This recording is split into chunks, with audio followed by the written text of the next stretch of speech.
I mean, what would you say to someone who doesn't see any of this? I mean, I think we have witnessed just a, immense brand damage being done to America in the last 10 months. It's just a colossal act of vandalism from my point of view. Yeah. And I would think you would share that. But what, as an outsider, as someone who's principally viewing this from across the border, how would you explain this to someone in America? I mean, and this is probably half of American society still at this point, who Yeah. simply doesn't see it this way. I mean, they just see a lot of strength. I mean, what Trump is doing is he's forcing our European allies to shoulder their finally their fair share of defense costs.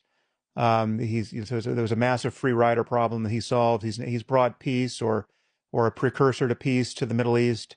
He's solved a bunch of other wars that no one can probably name, but he's claimed credit for.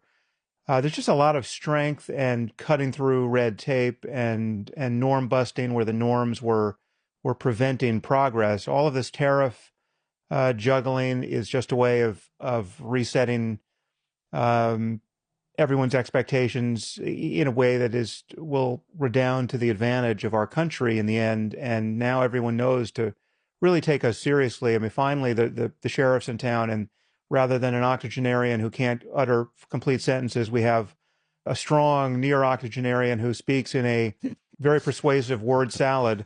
Um, and this is fantastic. I mean, we're born again as a strong country. How is it that you can't see that strength for what it is? Well, I guess the question that I see, the Canadian point of view would be to the side of that in a certain sense. I mean, because to me, power in the 21st century is a combination of things. One, it's alliance networks and trade networks, right? That is the scope of your trade networks is the size of your power. That's why Europe formed the European Union, to get more powerful. It's your scientific community and your engineering base, which was until a year ago, everyone was trying to get a tiny fragment of what America possessed in that space, and you're just throwing those people Hmm. to the world for free, basically. And also, I wouldn't underrate soft power as well. Like, I think the idea of America as an aspirational place, an ideal, is totally shattered. But like, I don't think I need to explain that to Americans. I mean, like, there are a large number of Republicans who believe that the 2020 election was stolen, right? Like, there is this is truly the collapse of the United States is apparent to people on both sides. And I mean, I Hmm. think when you look at American polling, you see people consistently who are under the impression that their country is in collapse, right? So it's not like I certainly would never lecture Americans on the subject, because I think they know all too well what's happening to them.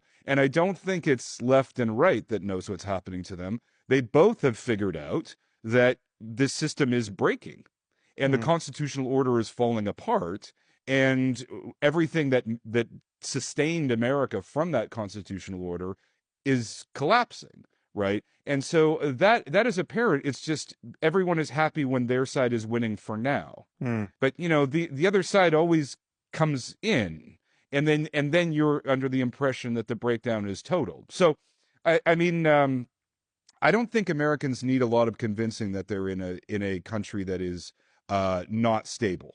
I think that is very apparent to people on both sides. And Hmm. I would also add that the case I make in the book, and which I really do believe, is that Trump is really just a symptom, right? And you can get infuriated by him, and he does damage in himself, but what he represents, properly understood, is a breakdown in trusted institutions, a breakdown in the American dream of your children doing better than you, and a lot of other breakdowns. Yeah. So I mean, I think blaming Trump is just that's just a mug's game. That's not clarity of vision to me.